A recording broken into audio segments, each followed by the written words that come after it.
सुगस कल के दिन सीडीएसएल बीएससी और आपके एनएसडीएल के वीडियो में हमने डिस्कशन किए थे कुछ रिपोर्ट्स के बारे में, मार्केट एक्सपर्ट्स की रिपोर्ट। एनएसडीएल का रीसेंट आईपीओ आया, अच्छे खासे रिटर्न्स भी बने और आज कंपनी अपने क्वार्टर वन के नंबर्स अनाउंस करने वाली है। अभी तो नंबर्स नहीं आए हैं, लेकिन कल जो हमने रिपोर्ट डिस्कस करी थी उसके according market experts long term की एडवाइस कहीं ना कहीं देते नजर आए हैं। आते हैं, समझते हैं कि चीजों को। अगर आपने कल का वीडियो नहीं देखा है, please give it a watch, बहुत कुछ आपको वहां पर समझ में आ जाएगा। मार्केट यानी कि सेंसेक्स, आज के दिन की पोजीशन मार्केट की क्या है? आज के दिन की पोजीशन मार्केट में आपको ओपनिंग में अच्छी खासी रिकवरी दिखी। मार्केट रेजिस्टेंस के ऊपर तक हिट गया, मार्केट ने रेजिस्टेंस के लेवल को हिट किया 80,800 के ऊपर, 80,800 पॉइंट, जो कि सेंसेक्स का एक बेस है। लेकिन जब भी आपको पता है मार्केट या फिर कोई भी स्टॉक भी आपका अपने सपोर्ट, अपने बेसिस के जब नीचे होता है तो वापस आने के लिए उन्हीं बेसिस को जो पहले सपोर्ट होते हैं उन्हें रेजिस्टेंस बनाता है। तो भैया 80,800 इस समय सेंसेक्स का रेजिस्टेंस बना हुआ है, जिसके बाद में आपको वापस से मार्केट में एक डिप देखने को मिला। तो अभी सेंसेक्स की आज के दिन की कहानी यहां पर आज के दिन ये है। अब आते हैं मार्केट एक्सपर्ट्स पे। तो भैया कल के दिन हमने एनालिस्ट एंड मार्केट एक्सपर्ट्स की रिपोर्ट डिस्कस करी थी। मार्केट एक्सपर्ट्स के अकॉर्डिंग अगर आप शॉर्ट टर्म इन्वेस्टर थे, आप आईपीओ लिस्टिंग में थे, यहां पर आईपीओ लिस्टिंग के बाद में आपने जो गेन्स लिए हैं, तो आप यहां पर प्रॉफिट बुक कर सकते हो। मैं फिर बता दूं, ये मार्केट एक्सपर्ट्स का ओपिनियन है, इसको अपना ओपिनियन मत बनाना। अपना ओपिनियन हमेशा अपनी रिसर्च से बनता है। अब आते हैं वापस, लेकिन मार्केट एक्सपर्ट्स का ये दूसरा ओपिनियन एक और था कि अगर आप लॉन्ग टर्म इन्वेस्टर हो तो कोई भी डिप आपके लिए एक अच्छी अपॉर्चुनिटी बनेगा और ऐड करने के लिए। तो ये है मार्केट एक्सपर्ट्स की रिपोर्ट जो हमने कल के दिन डिस्कस करी थी। अब आज के दिन कंपनी के क्वार्टर वन के नंबर्स है और आपको पता है एनएसडीएल का राइवल सीडीएसएल यानी कि एनएसडीएल का पीयर सीडीएसएल रिसेंटली कंपनी ने नंबर्स अनाउंस किए। कुछ खास नंबर देखने को मिले थे कि नहीं मिले थे, कमेंट बॉक्स में आपको याद हो तो अपना कमेंट जरूर मेंशन करना कि नंबर्स कंपनी के कैसे थे, ग्रीन, रेड या पर येलो।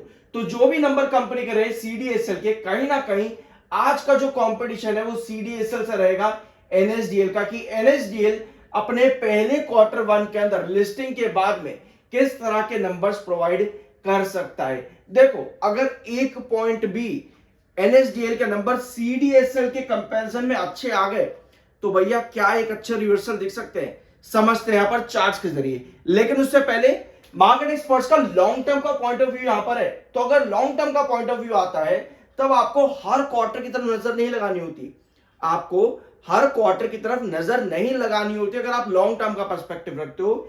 मेजर चीजें आप देखते हो कि कंपनी फाइनेंशियल ईयर बेसिस पर क्या कर रही है। जैसे अगर आप यहां पर कंपनी की सेल्स देखो 2021, 22, 23 और 24, आपको क्या नजर आ रहा है? 336 के बाद कंपनी आई 369, 409 और 473। तो ये कंपनी का ग्रोथ आपको दिख गया यहां पर सेल्स के अंदर हर फाइनेंशियल ईयर के हिसाब से। तो कंपनी हर फाइनेंशियल ईयर के अंदर एक बेंचमार्क क्रिएट कर रही है, ये चीज आपको यहां पर नजर आ गई। अब आते हैं प्रॉफिटेबिलिटी पे। ये रहे कंपनी के प्रॉफिट 108 करोड़, 176, 184, 211 और 258, यानी कि प्रॉफिटेबिलिटी में भी कंपनी हर क्वार्टर, हर फाइनेंशियल ईयर के अंदर एक बेंचमार्क लेके चल रही है। टैक्स परसेंटेज कंपनी का मिनिमम है जो कि होना भी चाहिए 20% के आसपास, वही टैक्स परसेंटेज है। ओपीएम परसेंटेज कंपनी का हाई है और सीडीएसएल का भी हाई है ओपीएम परसेंटेज। 50% का कंपनी का एवरेज ओपीएम है जो कि एक अच्छा ओपीएम माना जाता है, बहुत अच्छा।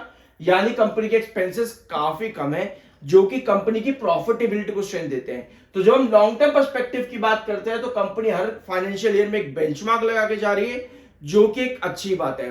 मार्केट एक्सपर्ट्स और कंपनी एनएसडीएल ने जो रिसेंट इंटरव्यू दिए लिस्टिंग के बाद से, एनएसडीएल का मेजर फोकस रहेगा रिटेल इन्वेस्टर्स की तरफ, रिटेल सेगमेंट की तरफ, जहां से सारा मार्केट शेयर कंपनी यानी कि majority of market share company NSDL अपनी तरफ खींचना चाहती है। तो ये रिपोर्ट भी मैंने आपके साथ कल के वीडियो में डिस्कस करी थी, इसको भी जरूर जाकर के चेकआउट कर लेना। अब आते हैं चार्ट पे।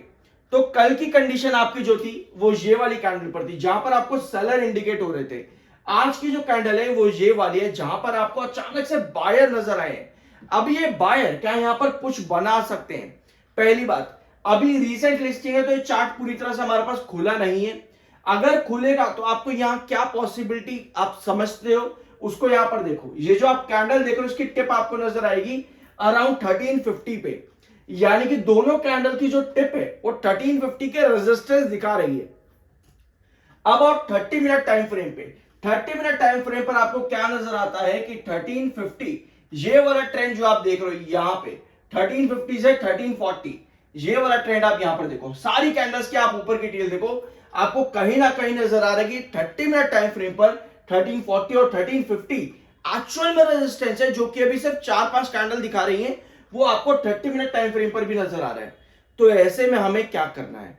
ऐसे में हमारी जो पोजीशन बननी चाहिए, पहले तो येलो क्रॉसओवर देखो बॉलिंजर बैंड का कहां पे है, जो कि अराउंड 1322 पे है, यानी कि पहला हर्डल हमारा 1322 है।